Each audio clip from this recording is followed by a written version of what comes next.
செல்வ வளம் பெருகும் முருகன் கோவில். மலைகள் அல்லது குன்றுகளின் மேல் முருகன் கோவில் இருப்பதால் முருகனை நாம் குன்றின் மேல் இருப்பான் குமரன் என்று சொல்கிறோம். அந்த வகையில் சேலம் மாவட்டம் குமரகிரியில் அருள்பாலித்து வரும் அருள்மிகு தண்டாயுதபாணி திருக்கோவில் பற்றி தெரிந்து கொள்ளுங்கள். மாங்கனிக்காக பெற்றோரிடம் கோபித்து கொண்டு முருகன் நேராக பழனி மலையை நோக்கிச் சென்றார். செல்லும் வழியில் தண்டாயுதபாணியாக அவர் இந்த குன்றின் மேல் சிறிது நேரம் ஓய்வெடுத்து விட்டு சென்றதாக சொல்லப்படுகிறது. ஒருமுறை பழனிக்கு பக்தர் ஒருவர் இந்த பாதை வழியாக செல்லும்போது அங்கு இளைப்பாறினார். அப்போது நான் தண்டாயுதபாணியாக இந்த இடத்தில் குடியிருக்கிறேன் என அசரீரி ஒலித்துள்ளது. இதனை கேட்டு மிரண்டு போன அந்த பக்தர் ஒன்றும் புரியாமல் அங்கிருந்து நேராக பழனிக்கு சென்று விட்டார். அப்போது அடியார் வேடத்தில் இருந்த முருகப்பெருமான் அந்த பக்தரிடம் ஒரு திருவோடு ஒன்றை கொடுத்து அசரீரி ஒலித்த இடத்தில் கோயில் கட்டும்படி தெரிவித்துள்ளார். அந்த திருவோட்டில் விழுந்த பணத்தின் மூலம் முருகப்பெருமான் சொன்னபடி அந்த இடத்தில் கோயில் கட்டப்பட்டது.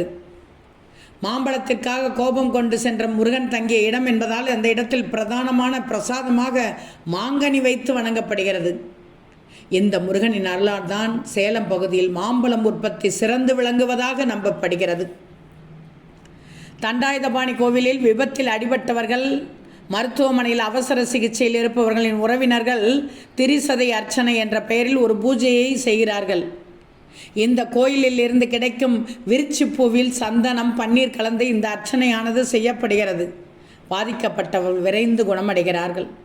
அதனால் அதிக அளவில் வாகனம் வைத்திருப்பவர்கள் இந்த கோவிலுக்கு வந்து விசேஷ பூஜை செய்கிறார்கள். குமரன் குடியிருந்த இடம் என்பதால் இந்த ஊர் குமரகிரி என்று அழைக்கப்படுகிறது. வடக்கு திசையை நோக்கி கையில் தண்டத்துடன் தண்டாயுதபாணி அருள்பாலிக்கிறார். குபேர திசை. இவரை வணங்கினால் செல்வம் செழிக்கும் என்ற நம்பிக்கையாக பார்க்கப்படுகிறது. இந்த கோவிலில் முருகனுக்கு மாம்பழம் வைத்து வணங்கினால் திருமண தடை, புத்திர பாக்கியம், தொழில் வளர்ச்சியில் தடை உள்ளிட்ட பிரச்சனைகள் நீங்கி நல்ல செய்தி வந்து சேரும் என்பது நம்பிக்கை. பிரகாரத்தில் ஐயப்பன், நவகிரகம், துர்க்கை ஆகியோருக்கு தனி சன்னதிகள் உள்ளது. பக்தர்கள் தங்கள் பிரார்த்தனைகள் நிறைவேறியவுடன் முடிக்காணிக்கை, காவடி எடுப்பது, பால்குடம் சுமப்பது, சேவல் காணிக்கை அவற்றையெல்லாம் நேர்த்திக்கடனாக செல்கிறார்கள். இந்த கோவிலில் முருகனுக்குரிய அத்தனை விசேஷ தினங்களும் சிறப்பாக கொண்டாடப்படுகிறது.